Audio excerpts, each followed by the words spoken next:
छत्तीसगढ़ के सरगुजा, बस्तर से लेकर सभी क्षेत्रों में आयुष और औषधालय चिकित्सकों के सामने कई तरह की समस्याएं मौजूद हैं। कोविड कालखंड में आयुष चिकित्सकों की सेवाओं का कोई मूल्यांकन सरकार ने नहीं किया। समस्याओं को जानने के साथ अब प्रभावी कदम उठाने के लिए आयुर्वेद डॉक्टर संघ मानसिकता बना रहा है। छत्तीसगढ़ में लंबे समय के बाद आयुर्वेद चिकित्सा अधिकारी संघ का गठन किया गया है।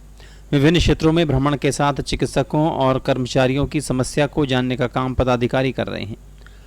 कोरबा प्रवास के दौरान संगठन के अध्यक्ष डॉक्टर पतंजलि दीवान का होटल टॉप इन टाउन में सम्मान किया गया। यहां पर उन्होंने मीडिया से चर्चा करते हुए बताया कि 3 स्तर पर समस्याएं बनी हुई हैं। समस्या और कमियों को समझने के साथ इस दिशा में कोशिशें करने की आवश्यकता है। कमियां बहुत कुछ है, विभाग द्वारा कमियां हैं, शासन के द्वारा कुछ कमियां हैं, कुछ हम में भी कमियां हैं। बहुत सारी योजनाएं हैं, वो योजनाएं ठीक ढंग से चल नहीं पा रही है।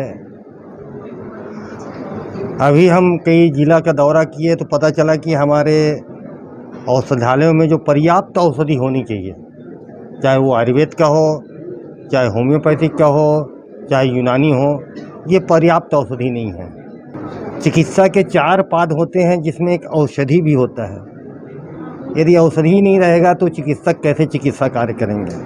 बहुत सारी योजनाएं हैं जिसका जो है पूर्व आकलन नहीं किया गया है और चालू हो गया है। इसके बारे में हम एक्चुअल पोजीशन पता लगा के हम शासन को अवगत कराएंगे।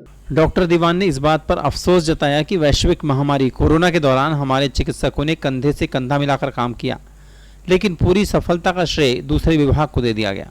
इसके अलावा चिकित्सकों से लेकर कर्मचारियों के सामने आवास और औषधालयों में संसाधन व सुविधा की दिक्कतें बनी हुई हैं। बार बार ध्यान आकर्षित करने के बाद भी इस ओर आवश्यक कदम नहीं उठाए जा सके हैं।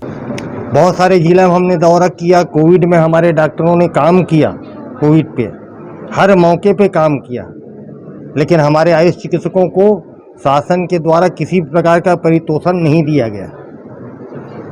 सारा श्रेय हमारे आयुष चिकित्सक ने कंधे से कंधा मिलाकर काम किया, लेकिन सारा श्रेय दूसरे विभाग को मिल गया। ये भी दुखद बात है। इस बात को भी हम शासन तक पहुंचाएंगे। हमारे बहुत सारे सेंटर चल रहे हैं, वो सुविधाहीन हैं। चिकित्सकों में आवास की कमी है। इस बात को हम सोच रहे हैं, समझ रहे हैं, बैठ के देख रहे हैं। इसको भी हम शासन तक पहुंचाएंगे। डॉक्टर दीवान ने इस बात पर भी हैरानी जताई कि पिछले 19 वर्ष से छत्तीसगढ़ में संविदा के तौर पर आयुष चिकित्सक काम कर रहे हैं। उन्होंने अत्यंत दुर्गम इलाकों में अपनी सेवाएं विपरीत हालात में दी हैं।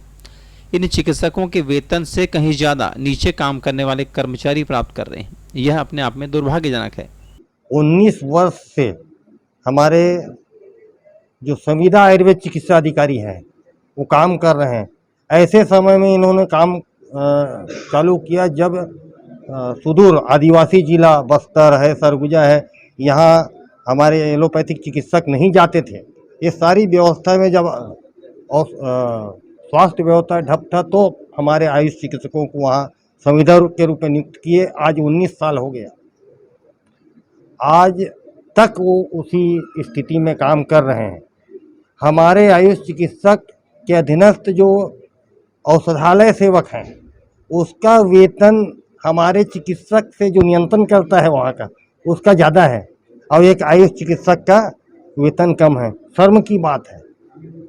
इसकी बात हम बार बार कर रहे हैं। विगत 3-4 साल से हमारे आयुष चिकित्सकों को वेतन वृद्धि नहीं हुई है। संविदा के बारे में हमारे जो वर्तमान शासन है उन्होंने स्पष्ट घोषणा किया है कि हम संविदा के सारे चिकित्सक को नियमित कर देंगे, लेकिन आज दिनांक तक इस विषय में कोई भी शासन स्तर में सार्थक पहल नहीं हुई है। छत्तीसगढ़ आयुर्वेद चिकित्सक संघ ने कोरबा सहित सभी जिलों में भ्रमण करने के साथ वहां की समस्याओं को जानने और इस बारे में सरकार को अवगत कराने का निर्णय लिया है। देखना होगा कि विभिन्न क्षेत्रों से मिलने वाली जानकारी के आधार पर सरकार इस तरफ क्या कुछ ठोस कदम उठाने की मानसिकता बनाती है। ग्रैंड एशियन न्यूज़ के लिए पवन तिवारी के साथ तरुण मिश्रा की रिपोर्ट।